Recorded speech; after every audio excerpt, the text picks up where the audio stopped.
கன்னியாகுமரி மாவட்டம் கொல்லங்கோடு அருகே கல்பாறை பொற்றை பகுதியில் செயல்பட்டு வரும் அரசு உதவி பெறும் பள்ளியில் காலாவதியான சாக்லேட் சாப்பிட்ட 7 மாணவர்கள் வாந்தி மயக்கம் ஏற்பட்டு தனியார் மருத்துவமனையில் சிகிச்சைக்காக அனுமதிக்கப்பட்டுள்ளனர்.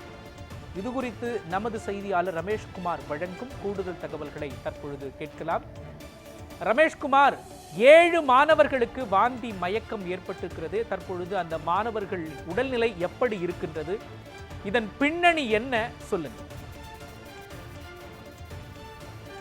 மோகன், கன்னியாகுமரி மாவட்டம் கொல்லங்கோடு அருகே பாத்திமா நகர் பகுதியில் தான் இந்த கல்பாறை பொற்றை பகுதியில் ஒரு அரசு உதவி பெறும் நடுநிலை பள்ளி என்பது செயல்பட்டு வருகிறது.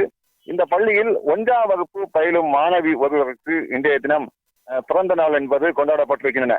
இந்த நிலையில் அந்த 1ஆம் வகுப்பு படிக்கும் அந்த சிறுமி சக மாணவ மாணவிகளுக்கும் சாக்லேட் என்பது வழங்கியிருக்கிறார். சுமார் 2 பாக்கெட்டுகளில் சாக்லேட் என்பது வீட்டிலிருந்து வாங்கி கொடுத்து விட்ட நிலையில் ஒரு பாக்கெட் சாக்லேட்டை ஏராளமான மாணவ மாணவிகள் சாப்பிட்டிருக்கின்றனர். அவர்களுக்கு எந்த ஒரு பாதிப்பும் இல்லாத நிலையில் ஒரு பாக்கெட்டிலிருந்து சாப்பிட்ட அந்த சாக்லேட்டை குறிப்பாக 7 மாணவ மாணவிகள் அதை சாப்பிட்டிருக்கின்றனர். குறிப்பாக 6ஆம் வகுப்பு படிக்கும் வகுப்பில் 3 மாணவ மாணவிகளும், அதே போன்று 8ஆம் வகுப்பு படிக்கும் வகுப்பறையில் சார்ந்த 2 மாணவ மாணவிகளும், தொடர்ச்சியாக ஒரு மாணவி என 7 பேர் அதை சாப்பிட்டிருக்கின்றனர். அவர்கள் 7 பேருக்கும் உடனே வாந்தி என்பது ஏற்பட்டிருந்த நிலையில் அவர்களை அந்த பள்ளி நிர்வாகம் அருகில் இருக்கும் ஒரு தனியார் மருத்துவமனையில் என்பது அனுமதிக்கப்பட்டிருக்கின்றனர்.